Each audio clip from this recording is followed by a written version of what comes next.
So, E. Martin in the house. I'm with my three of my four crazy daughters. There's Shy. Say hey, what's up, Shy? All right, Jasmine. What up, baby girl? And Z Low in his house. All right, so I'm turning it, and this is their dad. I don't know how this is gonna work out, but anyway, we are at the Cheesecake Factory, putting it in, and I don't get to hang out with these sisters too often because they all grown now, and they don't like hanging out with me like they did when they was little. That is not true. So that is not the reason. That's not the reason. Do not be lying to the internet like that. Y'all ain't grown. Well, we It's are not grown, true. but not too Y'all- grown for you. Not too grown for your dad. All right, well, that makes me feel better. All right, we gonna put it away though, ladies? We're gonna put it in? All right. I love you all, and I just wanted to holler at you. Peace. Good morning, Millennials and Gen Z. What's happening? What's happening? What's good?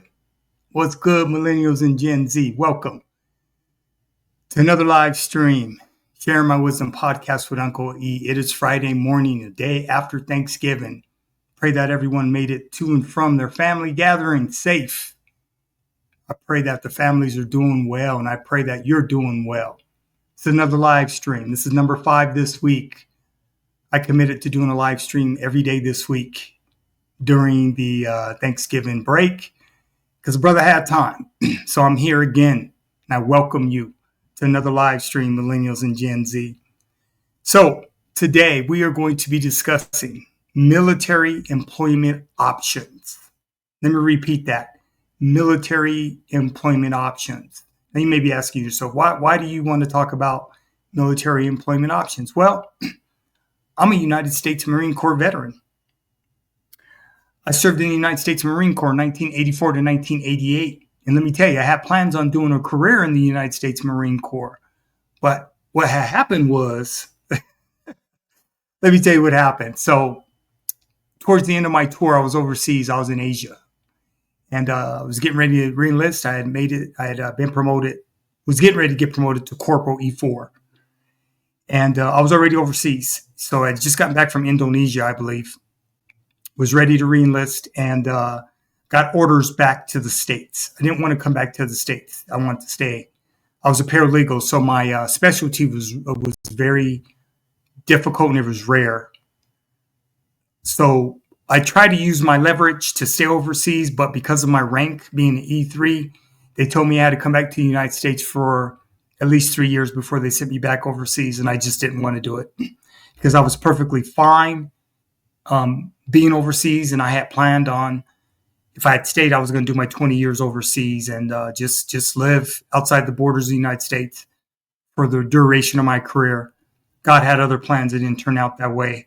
So ended up coming back to the United States, got out of the Marine Corps, ended up going to school, getting my bachelor's degree, starting a family, ended up having 4 beautiful daughters that are adult women right now, 36, 30, 27, and 24. And life worked out good. So those were my plans. God had other plans.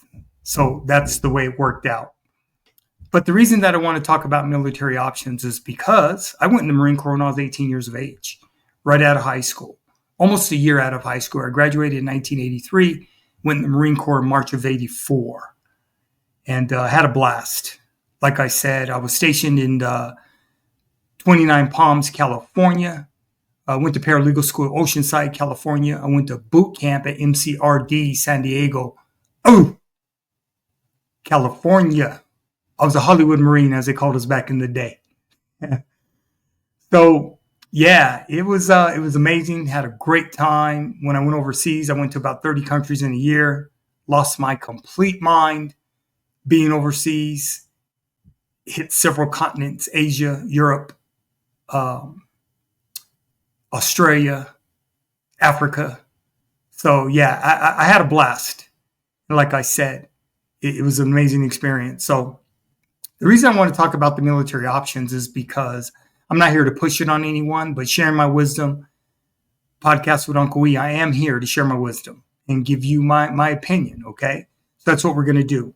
Before we move forward into the video that I'm going to share with you from TikTok, the ultimate library of education as far as I'm concerned, let's take a look at my website or my YouTube channel, Share My Wisdom podcast. I want to show you the ebooks that I have. Okay. So let's get here. Okay. Here is my YouTube channel, Share My Wisdom podcast with Uncle E. If you click on more, and this is my About Me, if you go down to, these are the links. And if you go down to Share My Wisdom podcast ebooks, you click on it.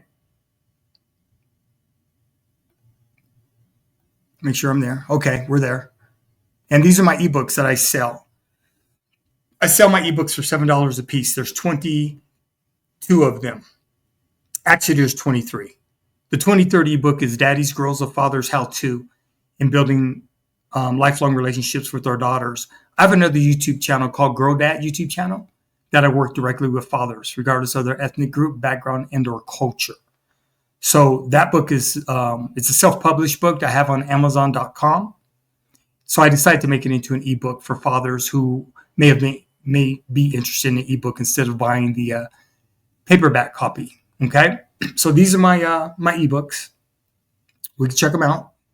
I have 23 of them total, right? And they go hand in hand with Sharing My Wisdom podcast with Uncle E. So Millennials and Gen Z, feel free to purchase them. I am doing live streams on pretty much all of my ebooks. And just share my wisdom with you, Millennials and Gen Z. Okay. If you decide to purchase, you could purchase them individually for $7 a piece, or you could purchase all 22 of them for $100, which will save you about $50. Okay? So that's up to you, Millennials and Gen Z. So if you want to support a brother, that's how you support a brother. Let me pull this back up. I will never ask Millennials or Gen Z for money under any circumstance. I'm not going to do that. I know that's how a lot of YouTube channels are set up on Cash Apps, PayPal, or Patreons. I'm not interested in none of that because I don't need anything from you, right? And I'm not hating on anyone else's hustle. That's just not how I get down. I'm not interested in that. So if you do want to support, you have access to the ebooks, and they will make a lot more sense. If you want to really get to know me, purchase my ebooks, and my ebooks will let you know who I am and how I get down. Okay. So I have this video that I put together from TikTok. All of the videos that I use on Share My Wisdom podcast come directly from TikTok. They're all clips. And TikTok is a library of education. You young people go there, you share your lives. So I just believe in, like I'm doing a live stream. So once you put in cyber, it no longer belongs to you. And I just believe in using social media platforms, and social media engineering to my advantage to empower and help young people and share my wisdom with you. I will never use anything that I come across on social media as a detriment. And the internet is good and it's bad, right? Social media is good and it's bad. So it depends on how you use it. I believe in using it in a productive manner through education. And that's how I get down. Okay. So we're going to take a look at this video. It's almost 30 minutes long. It's talking about military options. And then I'll come back and share my wisdom on it. But I'm hyped about it because I did serve in the United States Marine Corps, and it was the best decision I made at the time, being 18 years of age, to get the hell out of Colorado. I love my state. I'm a native of Colorado. I love it here. I raised my children here. But being able to go to California, live in California, and then eventually go overseas and expand my wings through education was amazing. And like I said, traveling the world opened up my mind and exposed me to different cultures and different people who don't look like me or talk like me. But the one thing I did realize is that there's greatness in every continent. There's greatness in every culture. You could best believe. All right, let's get this set up and let's roll.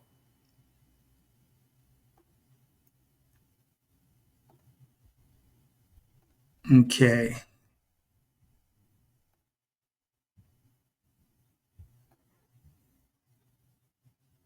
make sure. Hold on. Okay, let me connect this through. Let me share my screen with you guys. That's the way I have to do it. Okay, there we go. Share. I think we're there. Yep, there we go. All right, Millennials and Gen Z.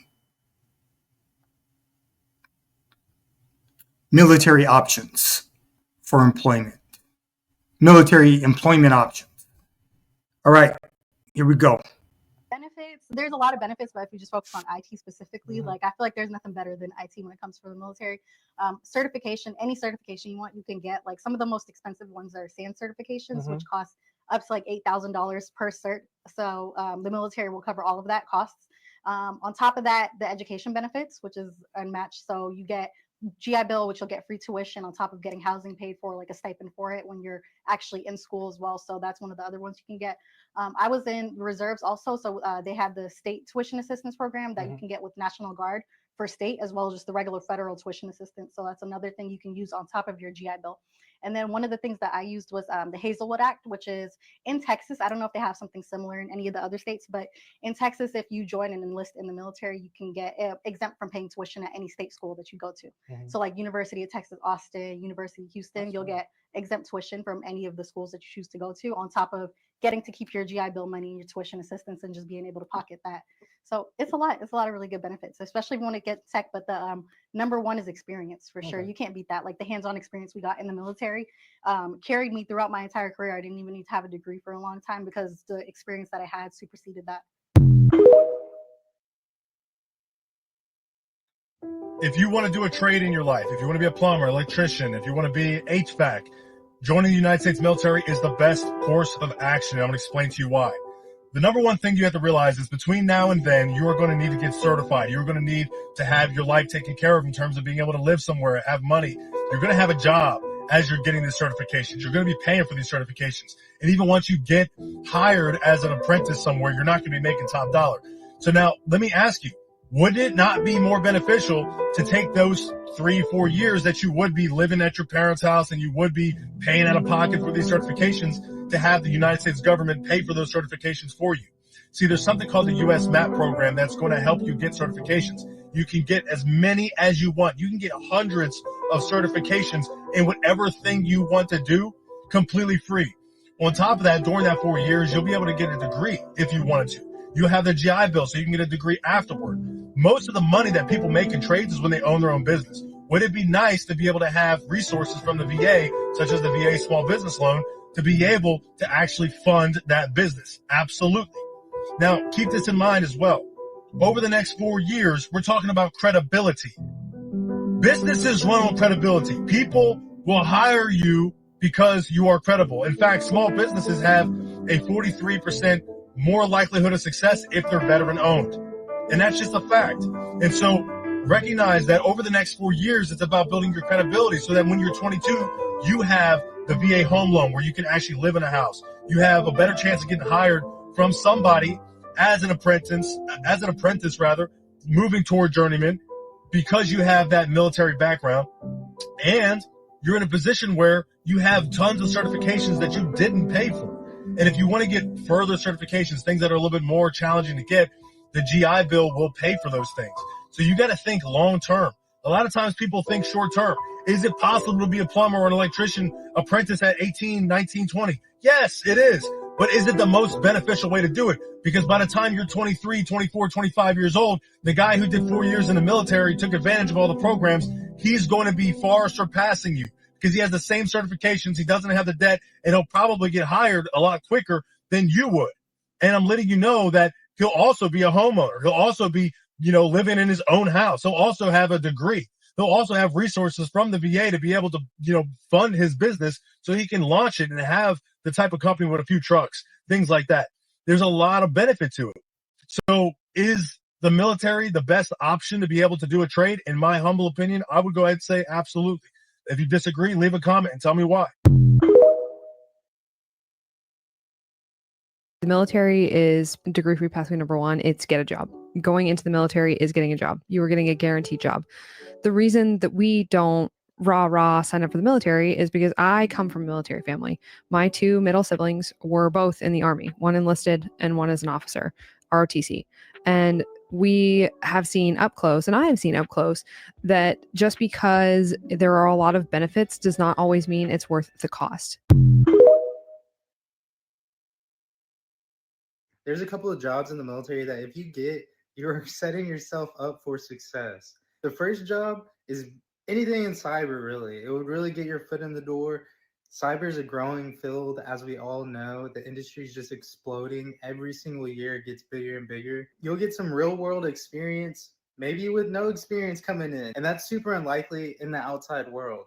Now, the second job is contracting. Contracting is a huge career. You're handling millions of dollars worth of contracts. Everything you see on base has been contracted, and a lot of people are searching for good contractors. Third is aerospace medicine. Aerospace medicine is a great career field. If you're interested in getting into the medical field, I would highly recommend to seek out this opportunity because it gives you a whole lot of experience. And in the military specifically, they allow you to do a little bit more than what you could do in the civilian world if you didn't have your nursing license or something like that, which is really cool. For example, you could be something called an IDMT. I think it stands for Independent Medical Technician, but honestly, I could be wrong. So if I'm wrong, I'm sorry. But IDMT is a really cool career. I honestly would want that if I wanted to do something medical.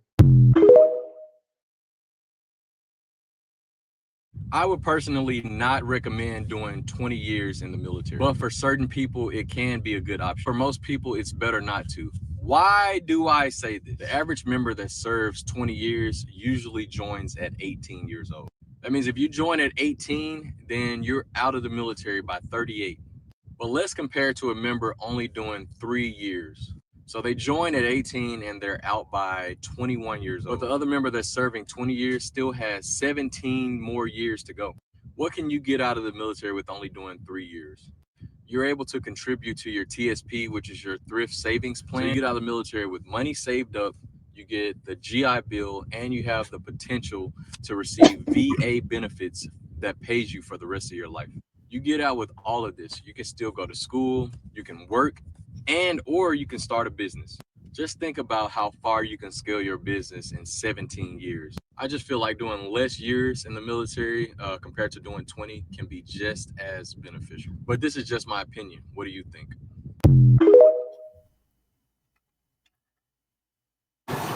To anybody who's considering joining the military, you will not regret it if you do it right. You go in with a plan. The military's giving me a bachelor's degree for free. It's going to give my wife the same. I'm going to start earning a master's degree for free pretty soon. I've had 4 children, and I'm in no medical debt. My resume looks better than most of my peers my age who didn't join. And on top of all of that, I have actual job skills and connections that could lead to employment when I get out. I have no regrets about joining the military. I think that the military has given me structure. It's given me a lot of qualities, but most of all, it's given me belief in myself. I know what I can accomplish now, and it's all thanks to the military. So if you want to join the greatest team ever, go talk to your local recruiter, guys.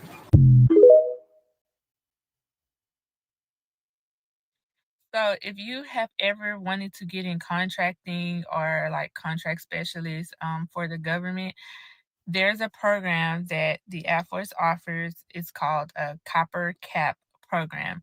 And basically, you apply for this program, you get hired on, and it's developmental all the way up to GS 13.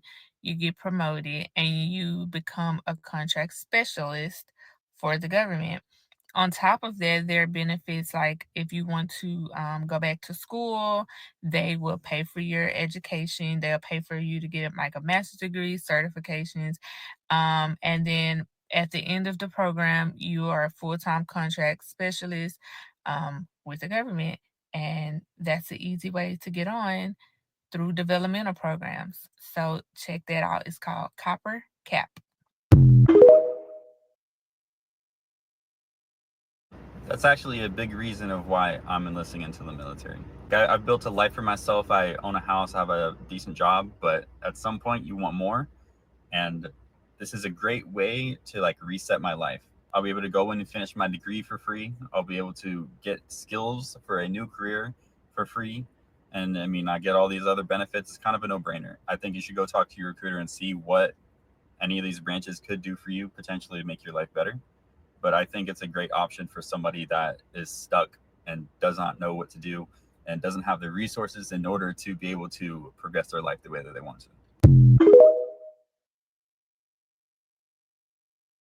Hey Guns, what advice do you have for somebody that wants to join the military? What advice do I have for somebody who wants to join the military? Well, first thing I tell you is this: it's a long process. It's not something that happens overnight. See, a lot of times people think it'll be my last option. I'll just go if everything else doesn't work out. Little do you know, 15% of people are actually qualified for military service. Most people aren't, whether it's medical, moral, physical, whatever. So recognize that anything that you want to do, you can do inside the military. Whatever job, career for the most part, and if we don't have it, we can help you get it. So what do I mean? What I mean is get started, right? Like if you think about doing it, if it's something you want to do, get started. Get started right now. Don't wait. Don't hesitate. There's going to be a lot of people who are going to tell you to weigh out your options. Go to college for a couple of years. Get into debt for a couple of years. Be average for a couple of years. Be mediocre for a couple of years. Be like everybody else for a couple of years. I'm going to tell you, you want advice? My advice is be exceptional. Be great. Become the best you can be. Be awesome. Be strong. Be mindful. Be wise. Get fit. Do the hard things in life. When you do the hard things, everything else becomes easy. See, people wonder why life is so challenging for them. It's challenging because they have not prepared themselves. Their mind is weak. Their body is weak. Their soul is weak. Get hard. Get tough. By the time you're 25, 27, 28 years old, there's literally nothing that's going to be able to hold you back. So my advice is start today. How to choose your job in the Army. The Army is the only branch where you can hand select your job, which is your MOS, before you enlist. There are over 150 MOSs to choose from. You take the ASVAB, and as long as you qualify for that job, you can choose it. The better score you have, the more options you have. Think about the jobs that you want to do in the civilian world. More than likely, there's a job in the Army for just that. And now you can get paid getting certain certifications that you might need in the future for that job. Look through all jobs and pick your top 5. Research the jobs that interest you. More than likely, there's a YouTube video or someone on social media that do just that. Don't be afraid of messaging them and asking questions. Do you want an outside job, more combat related? Do you prefer a support MOS, in the office, or working in the hospital? Some things may look cool, but you want to remember the outcome once you're done with your enlistment. Talk to your recruiter and tell them what you're thinking about. They may be able to help.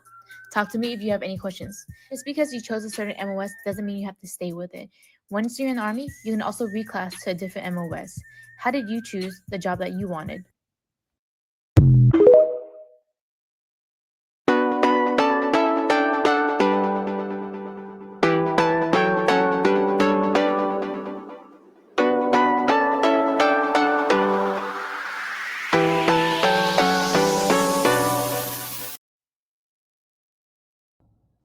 Hey, what's up, man? So to answer your question on that, the biggest thing is obviously the Air Force is going to have its needs.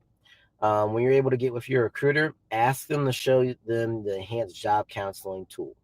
What that's going to pretty much do is it's going to show like, hey, big Air Force everything. It's going to show you, hey, we're hiring X amount of people for this job, X amount of people this cycle, how many spots are available, and then it'll also say, hey, how many people have applied. Example, right?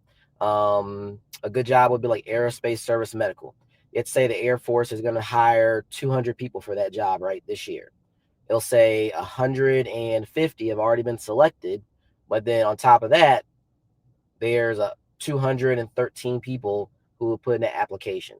So put that odds in of what are your chances of getting the job. So even though that might be your number one job to get, they'll fill those spots. But what happens if you're left out the door and you don't get that job? What's your plan B, your plan C, your plan D?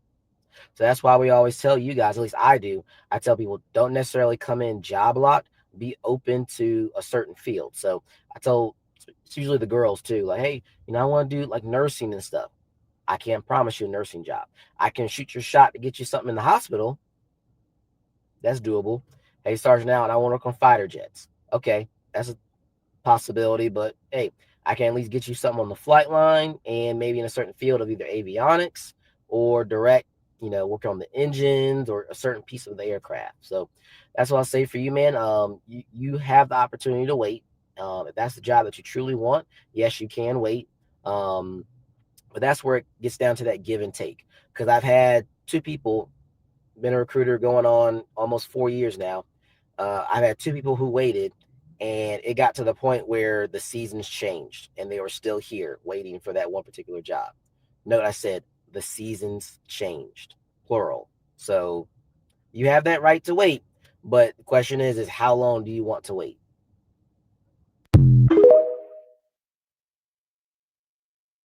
So I'm not going to lie, being a reservist is probably one of the most clutch things you can do in the military. If you don't want to be active duty, I think everyone should honestly go do it, because you only have to work 2 days a month and it's 2 active weeks a year. And you pretty much get all the same benefits that the active duty people get. The only catch to it is that you do have to activate and actually do some active duty time. So I know for the VA loan, it's 180 days. Now, I've met people before that said that they would pay $500,000 just to get access to the VA loan. So think about 180 days just to get access to that. You can also get access to the GI Bill. You can get access to tuition assistance, and you can even get access to TRICARE, everything that the active duty members get, except you don't have to work that much. It's honestly one of the most insane deals out there right now. I think everybody should honestly go and look into the reserves.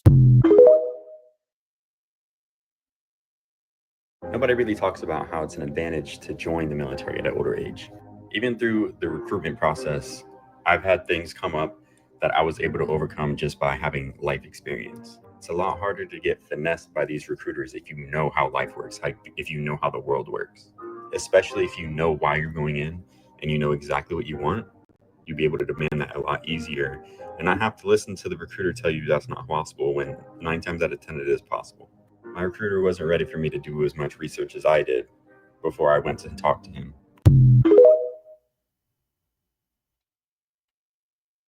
Hi, you're going back to GoArmy.com because listen, I'm gonna tell you about these MOSs that I didn't find out until after I became a combat medic.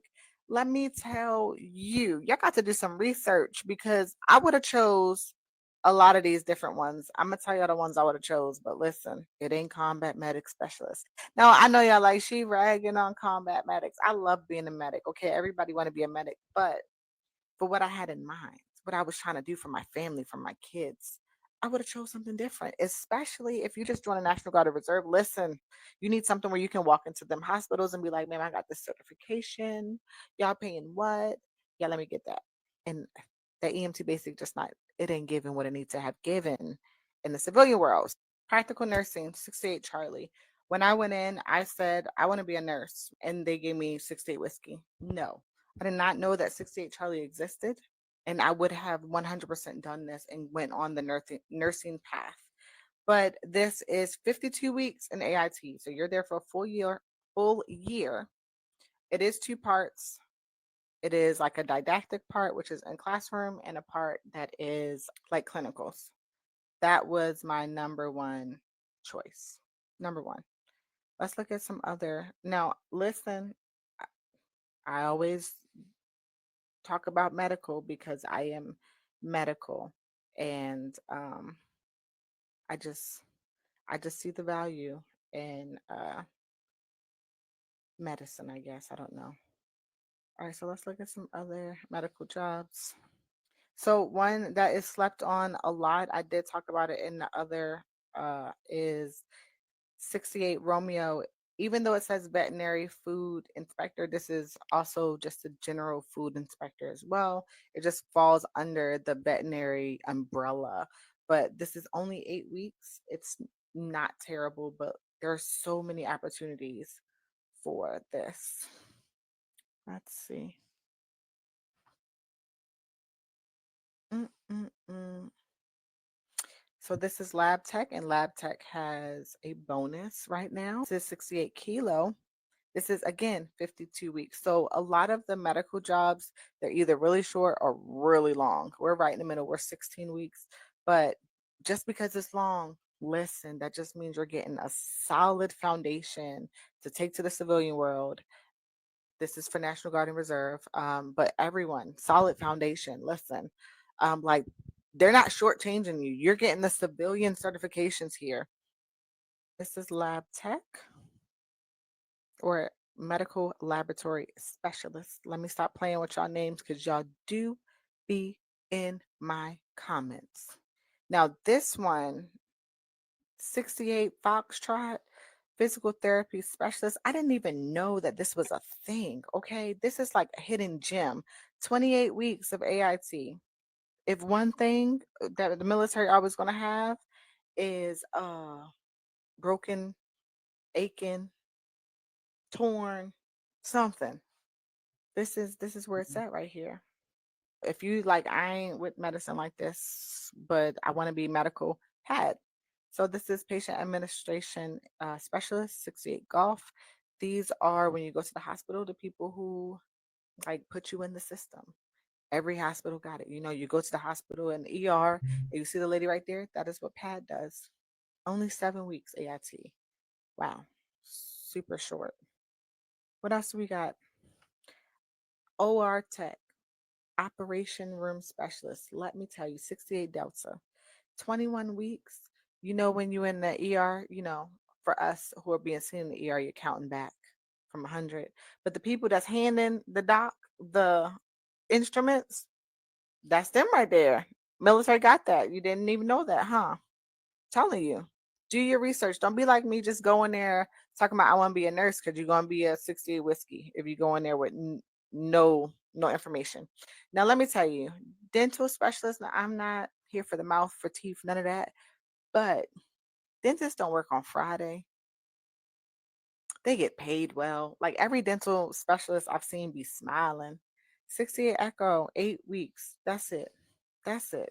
So we got the BH, behavioral health specialist, 68 X-ray. These are like the best people ever. I'm telling you, I love working with them.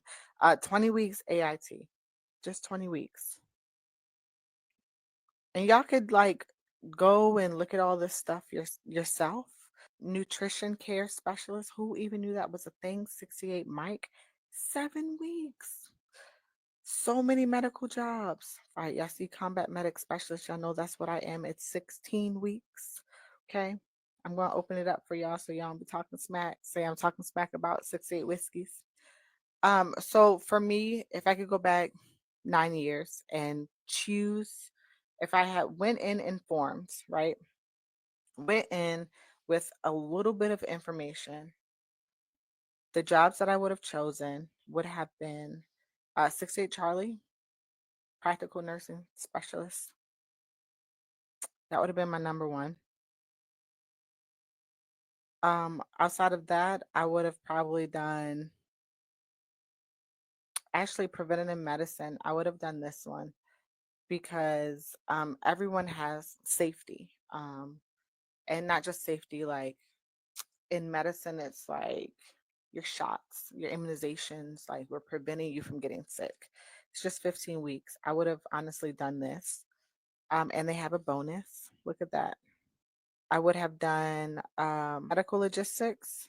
All I'm saying is to educate yourself. So go on goarmy.com and look at the different MOSs. So when you talk to your recruiter, or actually it happens at MEPS, but when you talk to them at MEPS, you can pick a job. Like you'll go in with a few that you really want to do and get the job that you want, and that makes the most sense for you where you are.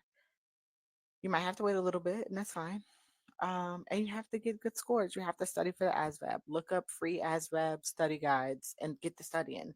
But there's options, and the military has every job that's the civilian world has. Like you could be so amazed by what the military has to offer as far as specific jobs.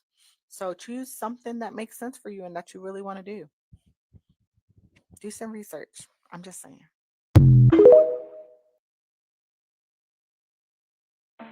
Join the Air Force for 4 years, get out, easily get a contracting job, 6-figure salary. You know you can do this with all the branches, right? That's why nobody takes y'all seriously. Well, them and the Coast Guard. your reserve, right? Yes and no. Explain that. Explain that to. So I enlisted under the Army Reserve, yes. And I served as a reservist. And then I learned about the Active Guard Reserve program, which allows you to work active duty at reserve centers. And so I work full-time for a reserve unit. So I get all of the benefits, the equal amount of pay that active duty service members get, except for I don't go to regular Army units, I go to Army Reserve units. So I drill with my units and I go to annual training with my unit when they come to do their drills and their annual trainings, but they're not with me 24/7. So when you were active duty, how much did the Army pay you per month? Per month, I was making about $8,000. Every 2 weeks, it was around like $4,800 after taxes and everything. I was in Alaska, so you get paid more up there. And I was married. It was dual BAH, so it kind of worked out where I was getting a good little chunk. As a reservist in the Army, how much does the Army pay you every month? So every month as a reservist, I only work 2 days. I make like $400. It's nothing bad. I mean, you're here chilling with the homies, so it's nothing too crazy. You're getting paid to chill.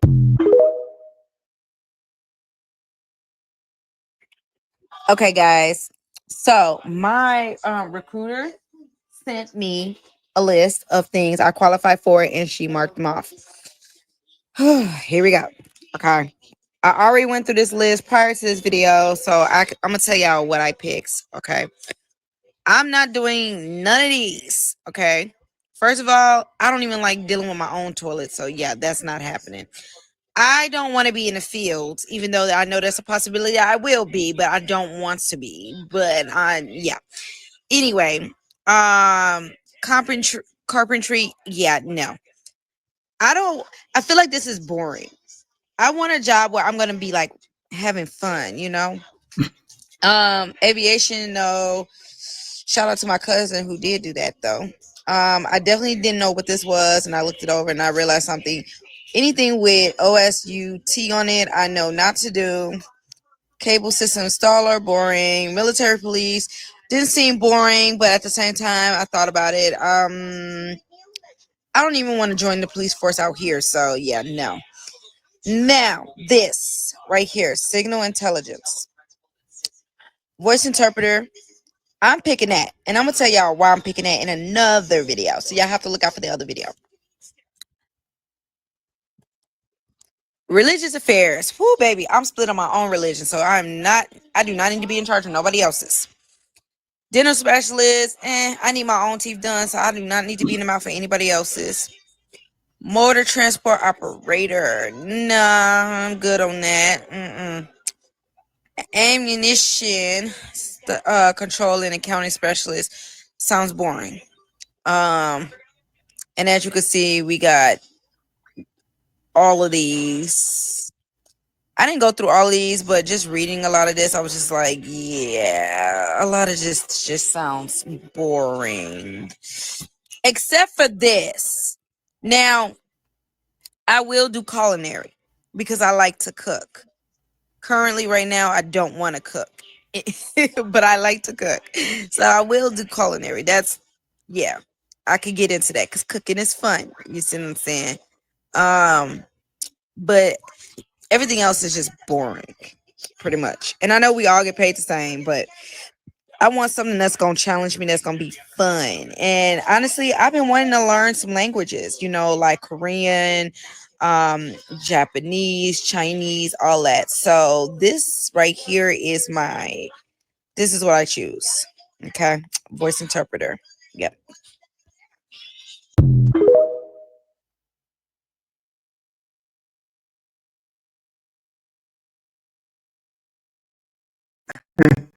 Okay, millennials and Gen Z, you heard it from the mouths of those who are in the military or trying to get in.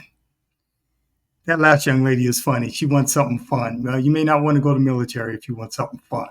Life's not about being fun. So I don't know who that is, but you know that's what TikTok gives you.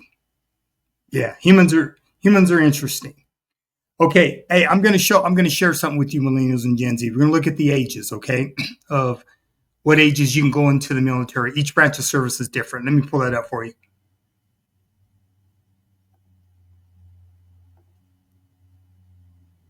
Okay, let me see. I got it. Okay. So this is USA.gov. And here are the requirements to join the U.S. military. Every branch of the military sets its own standards for enlisting. Learn about the specific requirements for each, including the Armed Services Vocational Aptitude Battery, ASVAB. Okay, here's the contact information for all the branches of service for the recruiters. Okay, they're all there. Citizenship and residency requirements. Okay, here's what I want to show you, age limits. Each branch of the military has age limits to enlist in active duty. Okay, I'm a United States Marine Corps veteran, so I was a Marine. Air Force, 17 years old to 42 years old. So they'll take you all the way up to 42. Army, 17 to 35. So the Army will take you all the way up to 35. Coast Guard is 17 to 41. They'll take you up to 41. Marine Corps, the most stringent and best branch of service. That's right, I said it. Marine Corps, 17 to 28. Navy is 17 to 41. And Space Force is 17 to 42. The age limits are different if you join as an officer or join the Guard or Reserve. Here's the education and testing requirements, the ASVAB testing. Everyone who wants to enlist in the military must take the Armed Services Vocational Aptitude Test, Aptitude Battery. Each branch sets its own minimum score to join. Your score will help decide which jobs you can do after you enlist. Education requirements. You must have a high school diploma or general equivalency diploma, GED, to enlist in the military. There are fewer spots for GED holders to enter the military. If you have a GED, you will have a better chance of joining if you have earned college credits, scored higher on the ASVAB. Okay, physical requirements and medical, that goes without saying. So that's USA.gov. So go check it out if you're interested, all right? Millennials and Gen Z, just want to bring that up. So check this out, right? My military occupational specialty, my MOS, I was a legal services specialist. I was a 4421 MOS legal services specialist, aka paralegal. So when I took the ASVAB in high school, I scored high on it. And I was afforded the opportunity to pick my MOS. And I've always been interested in law. So I went into the legal services specialist, aka paralegal. So I worked for the Office of the Staff Judge Advocate. So I went to boot camp, graduated boot camp. Then I went to legal specialist school, paralegal school for 10 weeks. It was so damn intense. Military law is deep, right? The military has its own military law, okay?